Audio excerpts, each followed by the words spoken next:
Dear students, आपका अपने channel जिसका नाम है UP 44 Subodh sir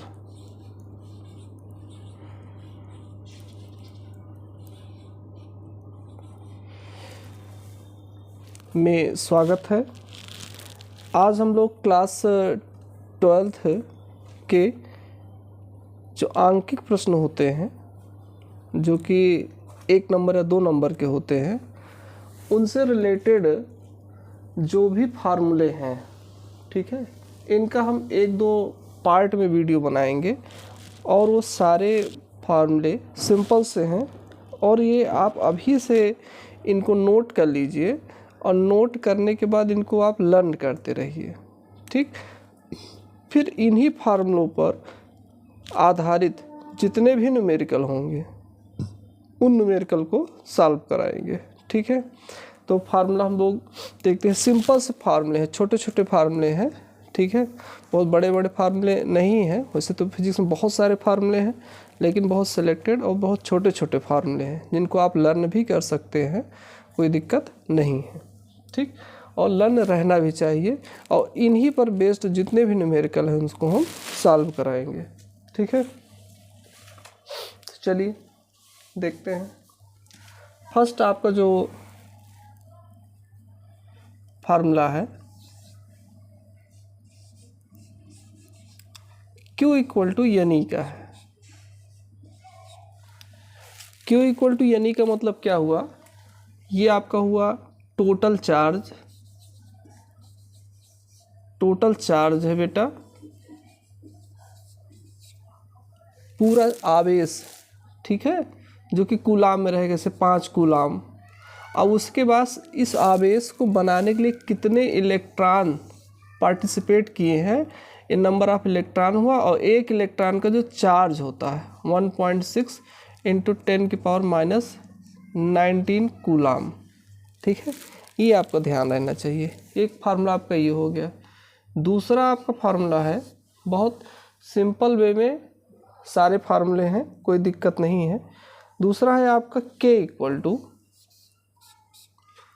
sigma upon ये एप्सिलॉन अपान एप्सिलॉन नॉट, ठीक है।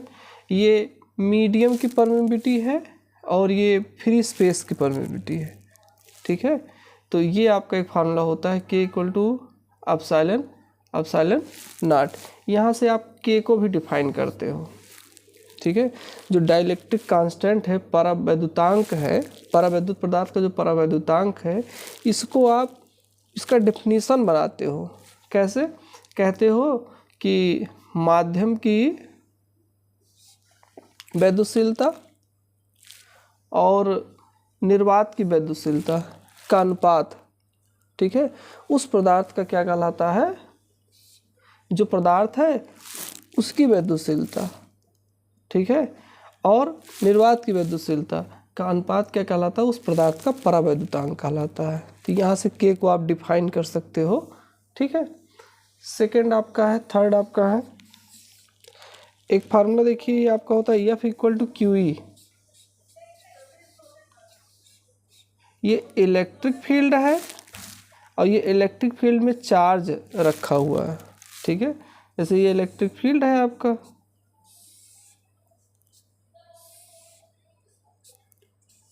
और इस इलेक्ट्रिक फील्ड में किसी चार्ज को लाकर, ये इलेक्ट्रिक फील्ड किस कारण है? मान लीजिए यहाँ प्लस है, इसी कारण ऐसे इलेक्ट्रिक फील्ड बाहर तरफ निकल रहा है। यहाँ पर अगर किसी चार्ज को रखेंगे, पॉजिटिव को रखेंगे, निगेटिव को रखेंगे, तो तुरंत इस चार्ज पर एक फोर्स लगेगा और उस फोर्स की वैल्यू यहाँ से, ठीक है। सिंपल सा क्वेश्चन आपका तैयार हो सकता है कि कोई चार्ज है, कोई इलेक्ट्रॉन है, इतनी इलेक्ट्रिक फील्ड पे की प्रेजेंस में है, उस पर फोर्स निकालिए। तो F इक्वल टू Q, सीधे फार्मूला आप सीधे इनटू करके F निकालो और उसकी वैल्यू न्यूटन हो जाएगा, ठीक है। अगला है आपका, जिसको आप लोग जानते भी होंगे, P इक्वल टू Q.2L, ठीक। जो हमारा डाइपोल होता है, वैद्युत द्विध्रुव, जिसका एक निगेटिव सिरा होता है, एक पॉजिटिव, सेम अमाउंट का, और दोनों के बीच की दूरी 2l होती है। ठीक, तो इस वैद्युत द्विध्रुव का जो आघूर्ण होता है उसका फार्मूला है, वैद्युत द्विध्रुव का आघूर्ण, ठीक है, Q डॉट 2l। जो इलेक्ट्रिक डाइपोल होता है उसका मोमेंट का फार्मूला है Q डॉट 2l। मतलब ये चार्ज, एक चार्ज और दोनों चार्जों के बीच का जो गैप होगा, जो डिस्टेंस होगा, चाहे आप 2l में रखो चाहे जैसे रखो, जो गैप हो ही यहाँ रखना है आपको। ठीक, फिफ्थ आपका देखिए formula, tau equal to P sine theta, tau equal to P sine theta.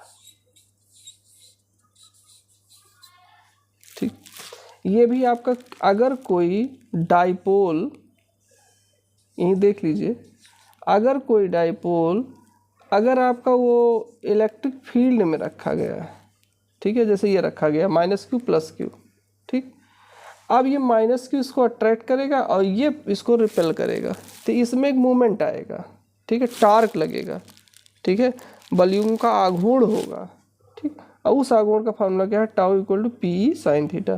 P ये है और ई आपका जो है, जो इलेक्ट्रिक फील्ड होगी, और ये क्या है, साइन थीटा, इसके बीच का एंगल, इलेक्ट्रिक फील्ड और डाइपोल के बीच का एंगल हो गया। देख रही, कोई दिक्कत ही नहीं है। ठीक है, अब आप इसको रट लीजिए, tau equal P sine theta. Theta दिया है, थीटा की वैल्यू रखिए, इलेक्ट्रिक फील्ड रखिए, पी रखिए और सीधे टाउ निकाल लीजिए, या टाउ दिया है, पी दिया है, ई निकाल लीजिए। ठीक है, चलिए अब उसके बाद आपका आता है, यह है आपका phi E equal to E A cos theta. यह है आपका वैद्युत फ्लक्स। ठीक है, जब किसी एरिया से वैद्युत बल रेखाएं गुजरती हैं, तो जितनी वैद्युत बल रेखाएं गुजरती हैं, ठीक है, उनकी टोटल संख्या इस एरिया से बद्ध क्या कहलाता है, वैद्युत फ्लक्स कहलाता है। और इसकी वैल्यू क्या होगी, ई ए कॉस थीटा, जहाँ ई जो है ये इलेक्ट्रिक फील्ड है और ए जो है इस एरिया का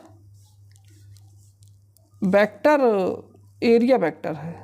ठीक है, क्या है, एरिया वेक्टर है, क्षेत्रफल सदिश है, जो कि उस क्षेत्रफल के परपेंडिकुलर होता है। और ये बेटा थीटा जो है ये ई व वेक्टर ए के बीच का कोण है। ठीक है, ये ध्यान रखना, phi equal to E A cos theta. ठीक है, इस पर भी न्यूमेरिकल पूछा जाता है। ठीक है, ये आपका हो गया।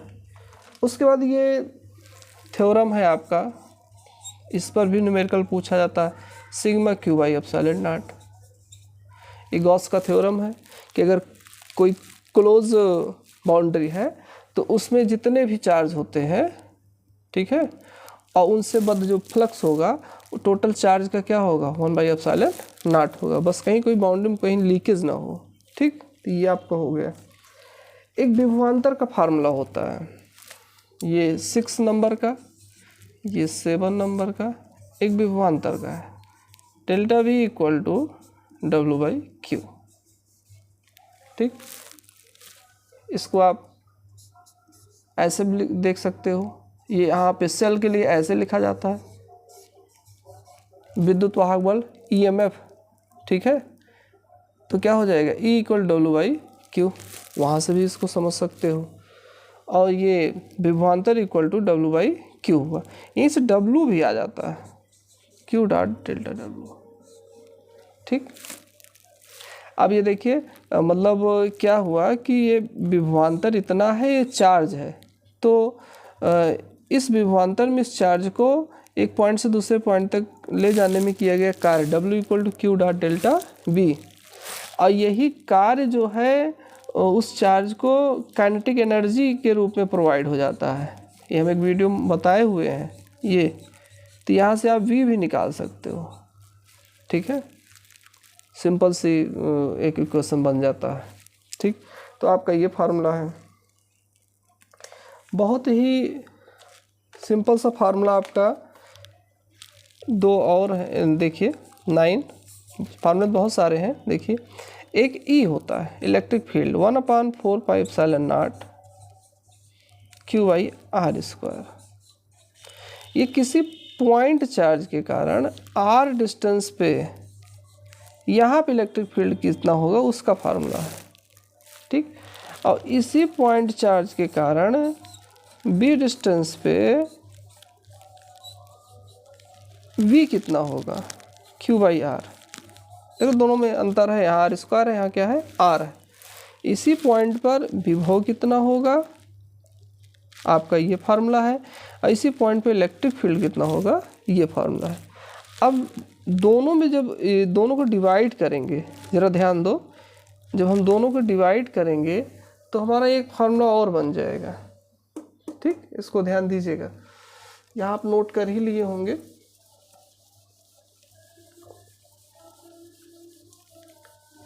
सारे फार्मूले लिख के आप नोट कर लीजिएगा, इस पर हम न्यूमेरिकल अलग अलग से सब पे करवाएंगे। जब इनको आप डिवाइड कीजिए E/V, तो देखिए ये 1/r², ये ऐसे कर दो 1/r² ऊपर, ये 1/r, ठीक। तो E/V हो गया 1/r, एक कैंसिल हो जाएगा, एक 1/r बचेगा। तो V इक्वल टू, इसको ऐसे लिख सकते हो RE, ठीक है, ये देखो RE, और इसको आप ऐसे कर सकते हो E इक्वल टू V/R, ठीक। ये R आपका क्या है, डिस्टेंस है, जिसको हम लोग प्राय ऐसे भी देखते हैं, E इक्वल टू V/D, ऐसे D भी क्या है, डिस्टेंस है, ठीक है। E इक्वल टू V/D हो गया आपका, ठीक।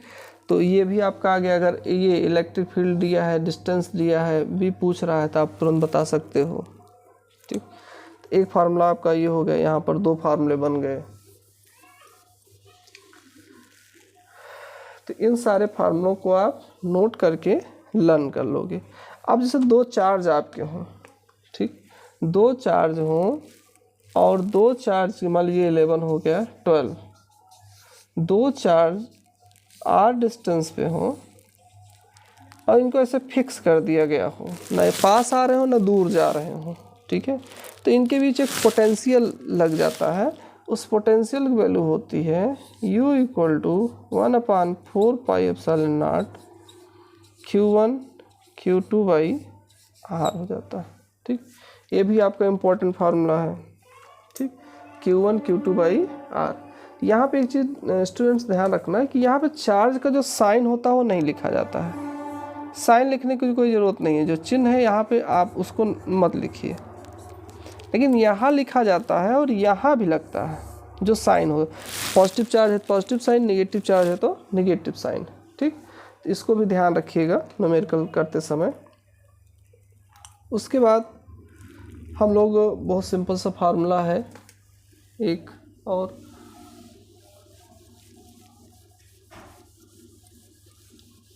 वीडियो थोड़ा लंबा हो जाएगा लेकिन आप इसको पूरा देख के और नोट कर लीजिएगा। IR, ये ओम के नियम का फार्मूला है, V इक्वल टू IR। ये विभवांतर है, धारा है, प्रतिरोध है, और यही एक और होता है R इक्वल टू ρL/A। रो आपका क्या है, स्पेसिफिक रेजिस्टेंस, विशिष्ट प्रतिरोध, L तार की लंबाई है, और A क्या है, अनुप्रस्थ काट का क्षेत्रफल, ये चीज़ है, ये क्षेत्रफल है A, ठीक है। 15 आपका। अगर तार की लंबाई हम बदल दें तो हमारा ये नहीं चेंज होता है। ऐसा क्वेश्चन भी पूछा जाता है कि अगर हम किसी तार को कई टुकड़े कर दें तो उसका विशिष्ट प्रतिरोध बदल जाएगा। तो ये मटेरियल की क्वालिटी है, ये बदलेगा नहीं। आप नया तार यूज करोगे, किसी दूसरे मटेरियल का तार यूज कर लोगे, भले चेंज हो जाए लेकिन उसके लिए नहीं बदलेगा, ठीक है। फिर हम लोगों का नेक्स्ट फार्मूला है ये रेजिस्टेंस का combination, R equal to R1 plus R2 plus R3। ये भी आपको पता होना चाहिए, सीरीज के लिए है, ठीक है। और सीरीज में जो मुख्य बात एक और आपको पता होना चाहिए, सीरीज में जितने भी रेजिस्टेंस हैं सबका करंट क्या होता है बच्चों, सेम होता है। जो इसमें होगा वही इसमें भी होगा, वही इसमें भी होगा, ठीक है। लेकिन सबका पोटेंशियल क्या होता है, अलग अलग होता है, ये आपको ध्यान रखना है। ऐसे पैरेलल के लिए 1/r,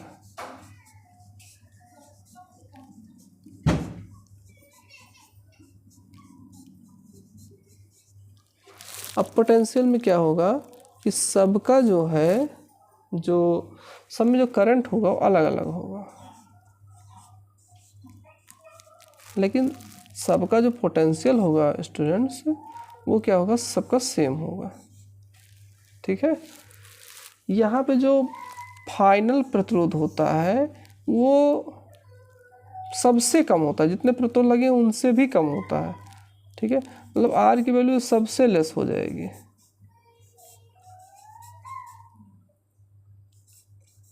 ये, ठीक है। आर की वैल्यू सबसे कम हो जाएगी, ये आपको ध्यान रखना है, ठीक।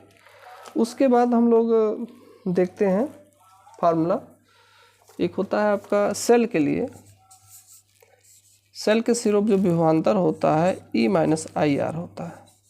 ये कब, जब सेल के द्वारा धारा दी जा रही हो, सेल डिस्चार्ज हो रहा हो, और जब सेल चार्ज हो रहा होगा तो ये बदल जाएगा। देखिए कितना टेक्निकल सा अंतर है, आप इसको भी याद रखिए, इसको भी याद रखिए।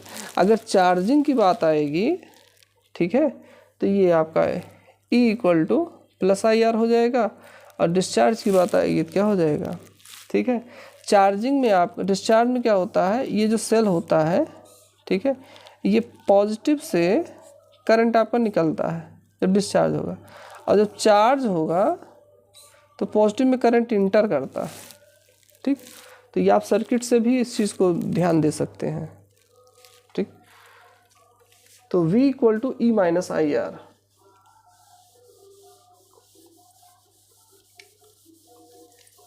अब यहीं से देखिए, इस वाले फार्मूले में थोड़ा सा चेंज अगर कर दें हम, B के जहाँ क्या रख दें, IR रख दें, तो आपका क्या हो जाएगा, इसको ज़रा सॉल्व कर लीजिए। IR+IR = E, तो I = हो जाएगा E/R+R। अब बताइए, सिंपल से इस पर भी क्वेश्चन हो जाएगा। E दिया हो और आंतरिक प्रतिरोध दिया हो और बाह्य प्रतिरोध दिया हो, आंतरिक प्रतिरोध ये है, बाह्य प्रतिरोध ये है, ठीक है। इनका हम लोग सिंबल का भी सब अर्थ भी जानना चाहिए, आंतरिक प्रतिरोध, बाह्य प्रतिरोध, तो आप उसमें धारा निकाल सकते हो, बड़े आसानी से निकाल सकते हो, ठीक है। तो ये आपका हो गया, r हो गया। अब ये देखिए किरचॉफ का नियम है, सिंपल सा, सिग्मा I = 0। संधि पर मिलने वाली समस्त धाराओं का जो योग होता है, बीजगणितीय योग होता है, 0 होता है, ठीक है। इसे हम लोग संधि का भी नियम कहते हैं, आवेश संरक्षण का भी नियम कहते हैं, ठीक है, तो धारा का भी नियम कहते हैं। अब इसमें आपका क्या है कि जैसे संधि पर मिलने वाली समस्त धाराओं का जो बीजगणितीय योग क्या होगा, 0 होगा, या किसी संधि पर अगर इस तरीके से है,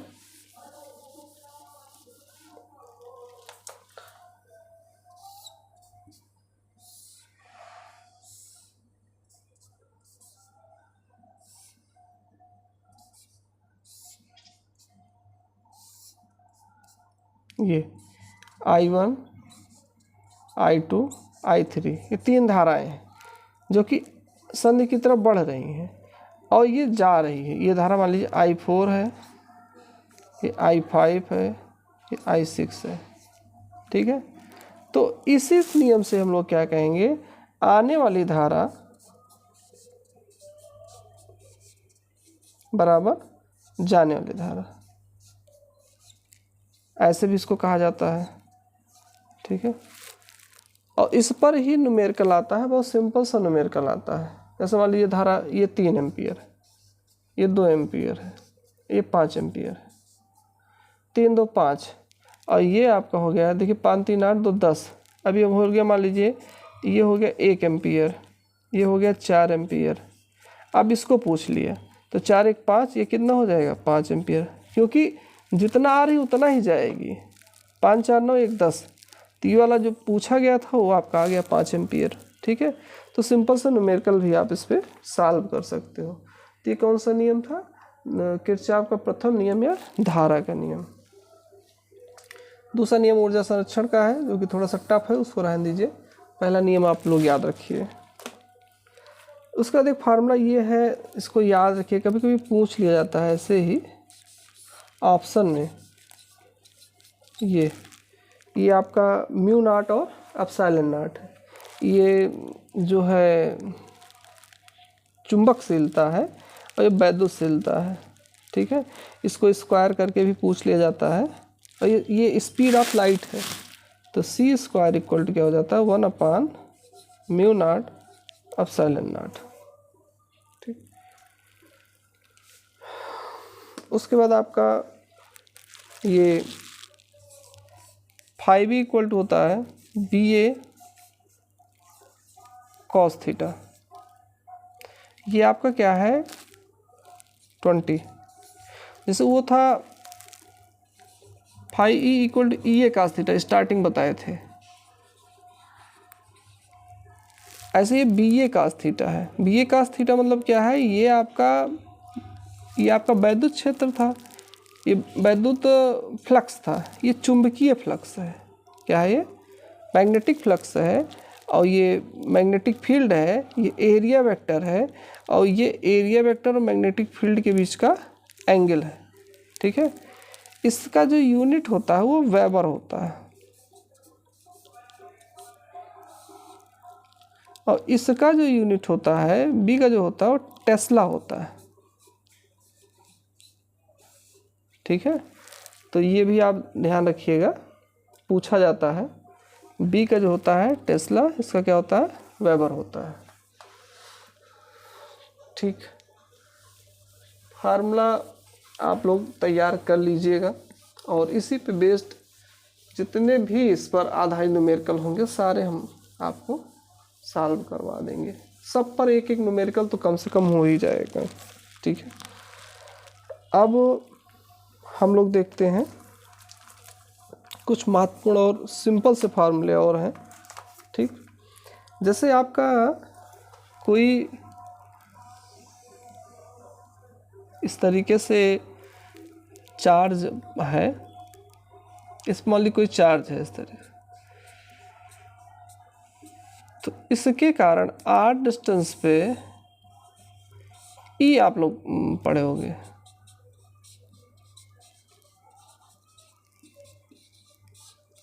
ये 1/4 pi epsilon naught 2 lambda by R, ठीक। ऐसे ही अगर कोई, इसको भी याद कर लीजिए, मतलब ये आपका इन्फिनिटी चार्ज प्लेट है या चार्ज वायर है, और इससे आर डिस्टेंस पे इलेक्ट्रिक फील्ड का फार्मूला है, और जो कि इसमें लैम्डा क्या है? लैम्डा इक्वल टू होता है Q/L, लीनियर चार्ज डेंसिटी होती है, ठीक। और सिग्मा इक्वल टू होता है Q/A, ये एरिया चार्ज डेंसिटी है। और रो इक्वल टू होता है Q/V, ये वॉल्यूम चार्ज डेंसिटी है।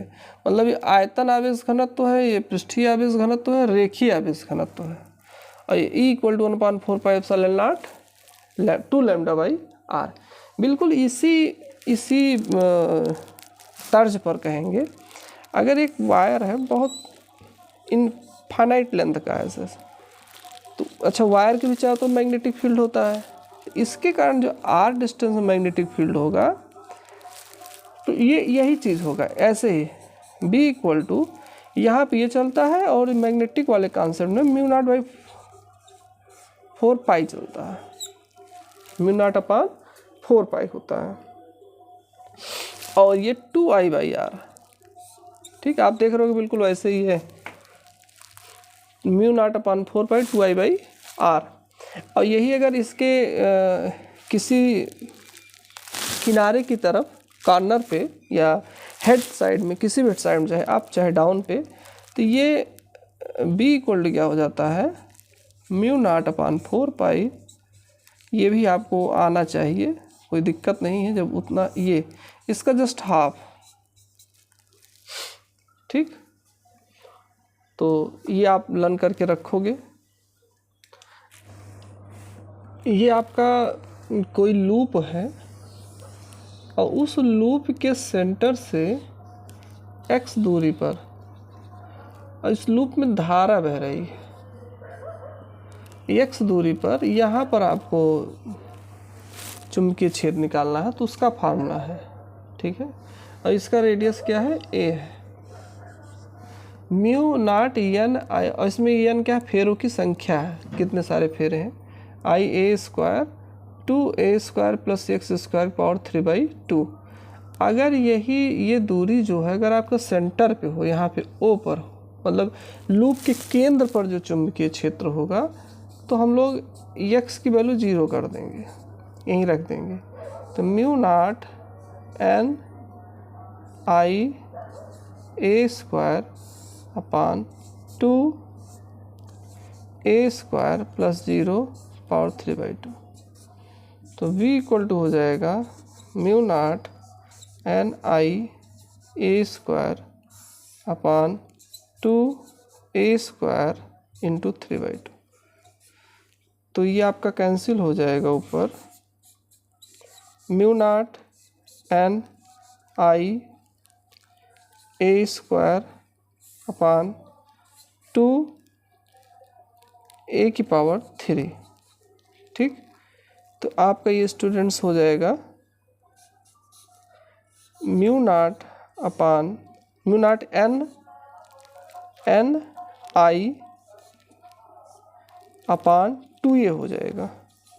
a² है, नीचे a³ है ना, तो a ही बचेगा बस। तो ये आपका हो गया mu naught n i upon 2a। ये किसी भी धारावाही लूप के केंद्र पर चुंबकीय क्षेत्र का फार्मूला है, जो कि बहुत ही महत्वपूर्ण फार्मूला है, ठीक है। धारावाही कुंडली के केंद्र पर चुंबकीय क्षेत्र। अब अगर जो ये धारावाही कुंडली है, ठीक है, मान लीजिए सिर्फ इतनी भाग में धारा बह रही है बस, ठीक, और ये केंद्र पर थीटा कोण बनाती है, तो इसके कारण कितना केंद्र पर यहाँ पर चुंबकीय क्षेत्र उत्पन्न होगा, तो हम लोग यही b इक्वल हो जाता है जो कोण बन रहा है अपान 2π पूरा कोण, और ये रख दीजिए इसको i अपान 2a। जो भी फेर अगर 1 हो तो 1 कर दीजिए, तो ये आपका एक फार्मूला भी बन जाता है, यहीं से भी एक फार्मूला आ गया, ठीक है। अब ध्यान दीजिएगा, अभी हम लोग यहाँ पे ये फार्मूला देखें, ये था आपका अनंत लंबाई के तार में जब धारा बहती है तो चुंबकीय क्षेत्र म्यू नॉट अपान 4π 2I/r, और ये लूप के कारण चुंबकीय क्षेत्र है, ठीक है। दोनों में कुछ अंतर चल रहा है, अंतर को आप ध्यान दीजिएगा। और ये है आपका जो प्रणालिका होता है, ठीक है, जो कि चुंबकीय क्षेत्र उत्पन्न करने की एक व्यवस्था है, उसके केंद्र पर जो चुंबकीय क्षेत्र होता है म्यू नॉट n i होता है, जहाँ n क्या है, एकांक लंबाई में फेरों की संख्या होती है। स्मॉल n इक्वल टू क्या होता है, ये, ठीक है, एकांक लंबाई में फेरों की संख्या। और यदि प्रणालिका सर्कुलर में है, सर्किल में है r रेडियस के, तो हम n के जहाँ रख देते हैं कैपिटल N अपान 2πr, ठीक है, जैसे टोराइड होता है आपका, ठीक। प्रणालिका को इस तरीके से पूरा बेंड कर दिया गया, तो n के जहाँ क्या है n अपान 2πr, क्योंकि लेंथ ये जो आपका उसका सरकमफेरेंस होता है वही लेंथ होता है, पेरीमीटर, ठीक। और ऐसे अगर लंबा प्रणालिका है तो स्मॉल n क्या होगा, फेरों की संख्या अपान उसकी लंबाई। तो ये हो गया प्रणालिका के कॉन्सेप्ट में, ठीक।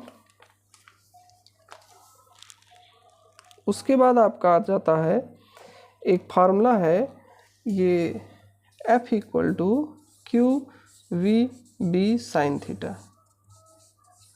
अगर कोई चार्ज पार्टिकल किसी चुंबकीय क्षेत्र में गति कर रहा है, ठीक है, और क्षेत्र से थीटा कोण बना रहा है, फील्ड से थीटा एंगल पे है, तो उस चार्ज पार्टिकल पे, ये चार्ज पार्टिकल का चार्ज है, ये वेलोसिटी है, ये चुंबकीय क्षेत्र है, और ये चुंबकीय क्षेत्र का चार्ज पार्टिकल से बना कोण है। तो उस पर जो फोर्स लगेगा चार्ज पार्टिकल पर, उसकी value F equal to QVB sine theta होता है।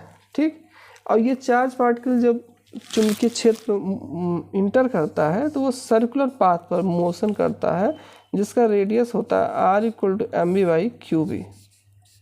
इस पर भी न्यूमेरिकल पूछ लिया जाता है। ठीक है, तो इन सब फार्मूलों को आप लोग तैयार रखिएगा, जिससे इस पर हम न्यूमेरिकल आपका सॉल्व कराएंगे। सारे फार्मूले न्यूमेरिकल सॉल्व होगा। उसके बाद F equal to IBL sine theta है। बहुत सिंपल से फार्मूले सेलेक्ट किए हुए हैं। ये करंट है, ये चुंबकीय क्षेत्र है, ये तार की लंबाई है, और ये क्या है आपका, उस जो तार है वो चुंबकीय क्षेत्र से जो एंगल बनाएगा वो एंगल है आपका। F equal to IBL sine theta हो गया। ठीक है, तो ये L लंबाई के रॉड पर कार्य करने वाला बल है, लॉरेंज बल, और ये किसी चार्ज पर कार्य करने वाला लॉरेंज बल है। तो ये आप ध्यान रखिए। देखिए यही से बच्चों कभी कभी बी का पूछ लिया जाता है, बी की यूनिट। तो बी की यूनिट क्या हो जाएगी, F/IL, न्यूटन पर, आई से एम्पियर, ये मीटर। अब बी की यूनिट आप यहाँ से देख लिए, फाई इक्वल टू BA था ना, तो बी की एक यूनिट और होगी। वैसे तो बी की एक यूनिट टेस्ला होती ही है, लेकिन यहाँ से बी की एक यूनिट हो जाएगी φ/A। अब फाई क्या होता है, वेबर होता है, वेबर पर मीटर स्क्वायर हो जाएगा। ठीक, तो ये भी आप ध्यान रखिए, यूनिट भी आप क्लियर कर लीजिए। तो डियर स्टूडेंट्स, इतना फार्मूला आप तैयार करके रखेंगे। ठीक है, अभी हम और फार्मूले 2-3 पार्ट में वीडियो बनाएंगे, तो उसके बाद सब फार्मूले पे हम न्यूमेरिकल सॉल्व करेंगे। जो स्वप्रेरकत्व है और अन्योन्य प्रेरकत्व, यम दोनों का मात्रक जो होता है हेनरी होता है। ठीक, ये ध्यान रखिए, दोनों का यूनिट क्या होता है, हेनरी होता है। ठीक, एक आपका फार्मूला है T इक्वल टू 2π/ω, और इसी को हम लोग 1/n भी कह देते हैं, T को। तो 2π/ω, और ओमेगा इक्वल टू क्या हो जाएगा, 2πn हो जाएगा। और फ्रीक्वेंसी को, जो आपका AC जो है करंट वाला चैप्टर है, उसमें ये इसको F बोलते हैं। ठीक, ओमेगा इक्वल टू क्या हो जाएगा, 2πf। ठीक, तो ये भी फार्मूला आप लोग ध्यान रखिए, काफ़ी यूज़फुल फार्मूला है। उसके बाद आपका होता है ये I equal to I0 sine omega T, और V equal to V0 sine omega T. ये जो AC करंट है, ठीक है, उसी चैप्टर का फार्मूला है। ये जो है आपका वोल्टेज का है, और ये आपका AC करंट का है। ठीक, ये मैक्सिमम करंट है और मैक्सिमम वोल्टेज है। उसके बाद आपका XL इक्वल टू ω/L होता है, और XC इक्वल टू होता है 1/ωc होता है। ठीक, ये जो कैपेसिटेंस का इम्पीडेंस होता है ये है, और ये जो आपका इंडक्टिव, ये आपका उसका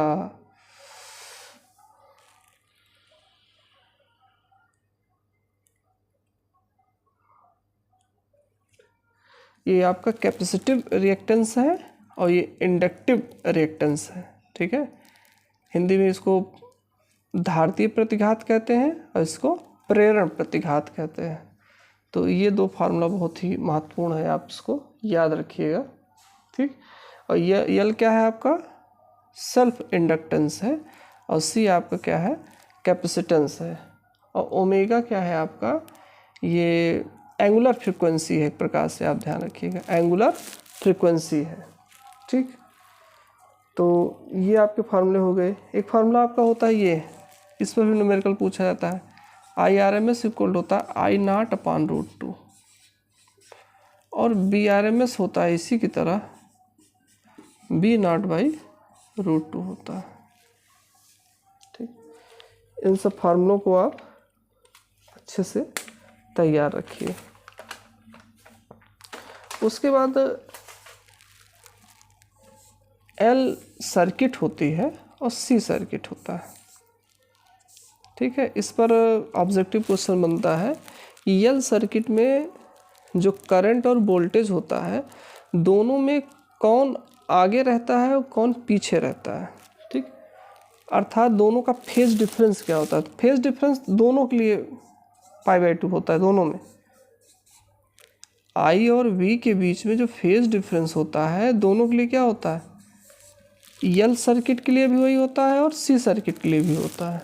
ठीक, बस ये अंतर है कि जो L सर्किट होगा उसमें L देखिए आपका ऐसे है ना, तो ऐसे आपका B हो गया, V बन गया, अर्थात उसमें वोल्टेज आपका आगे होगा और I क्या होगा, पीछे होगा। ठीक, मतलब वोल्टेज जो होगा वो फेज में π/2 आगे रहेगा और I जो है फेज में π/2 पीछे रहेगा। ठीक, और यहाँ पर क्या होगा, जब यहाँ वोल्टेज आगे हो गया तो यहाँ पे कौन आगे होगा, करंट आगे होगा। ठीक है, करंट π/2 आपका आगे रहेगा और वोल्टेज π/2 क्या होगा, पीछे रहेगा। ठीक, तो ये आपका L के लिए था और ये आपका C के लिए था। मतलब आप यहाँ पर जो फार्मूला लिखोगे इनका, इसमें क्या करोगे, इसके लिए आप इसमें प्लस π/2 कर दोगे। ठीक, ये देखिए वोल्टेज आपको आगे हो गया और करंट क्या हो गया, पीछे हो गया। चलिए अब हम लोग नेक्स्ट कंडीशन देखते हैं। नेक्स्ट कंडीशन है रेजोनेंस का। ठीक है, अनुनाद का।